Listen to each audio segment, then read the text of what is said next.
Hello guys, ito yung organic saging namin, Señorita Banana, Fresh harvest. na tanim ko, sariling tanim ko sa aking backyard. Ganito pala ang Señorita Banana pag sa malamig na lugar. May mga black dots na yan, ganito oh. Pero matamis guys. Oh. Yan guys. Ganyan lang siya, sa skin lang yan kasi dahil sa lamig. Ito na, iikot. Matamis ito guys, promise.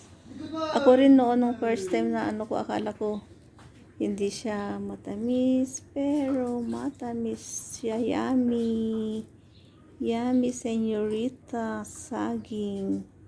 Señorita banana.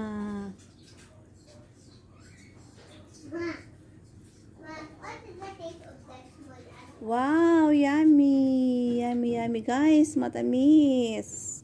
Hinog sa puno. Hinog sa puno namin. Nakalimutan kong kinuhanan sa mismong puno.